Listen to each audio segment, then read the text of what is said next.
Sobat Pepsi, setiap perwira yang bertanggung jawab menangani insiden harus memberikan respon yang efektif dan efisien dalam menanggapi kedaruratan.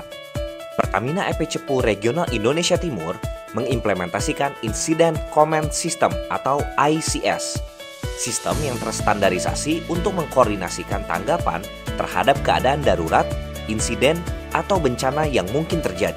Setiap petugas yang terlibat dalam penanganan suatu insiden harus memiliki pemahaman yang sama mengenai peran dan tanggung jawab masing-masing, sehingga memungkinkan respons yang efektif dan efisien terhadap insiden.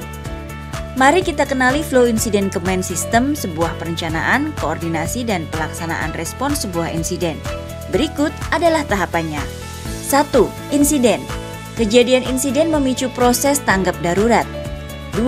Notification. Setelah insiden terjadi, berikan notifikasi atau laporan kepada pihak terkait. 3. Initial Response and Assessment.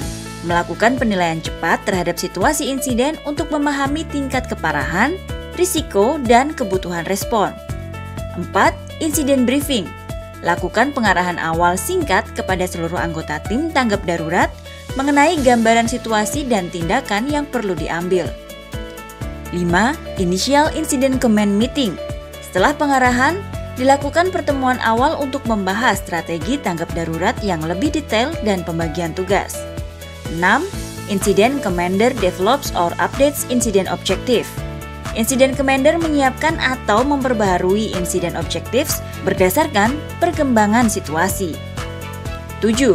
Strategic Meeting or Command and General Staff Meeting.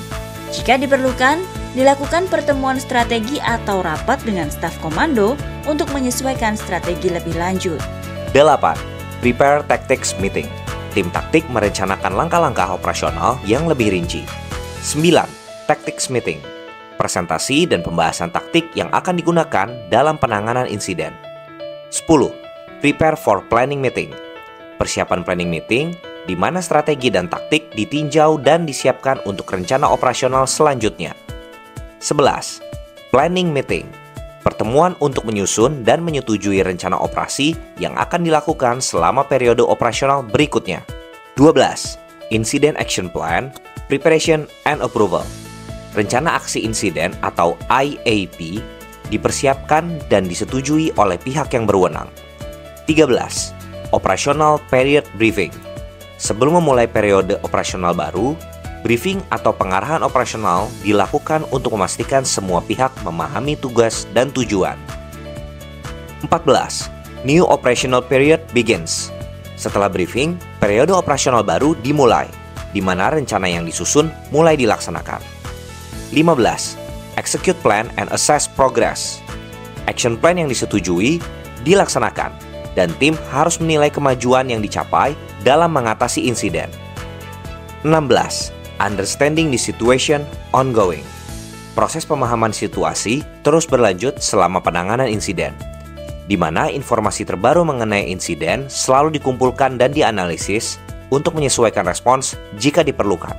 Terdapat beberapa formulir dalam ICS untuk membantu memastikan respons insiden yang terstruktur, terkoordinasi, dan terdokumentasi dengan baik. 1. ICS 202, Incident Objectives. 2. ICS 203, Organization Assignment List. 3. ICS 204, Assignment List. 4. ICS 205, Incident Communication Plan. 5. ICS 206, Incident Medical Plan. 6. IAP Cover Sheet. 7. Safety Messages, Maps, Forecast, Supporting Documents, etc. Untuk insiden yang kurang kompleks, kita cukup menggunakan formulir ICS 202, ICS 203, ICS 204, dan beberapa dokumen pendukung lainnya. Ini memungkinkan insiden commander untuk menjaga kesederhanaan, namun tetap efektif dalam merespon insiden. Kenali siklus Incident Command System, pahami peran dan tanggung jawab, agar kita selalu siap menghadapi kondisi terburuk. Safeguarding today, sustainable tomorrow. Stay safe and sustain.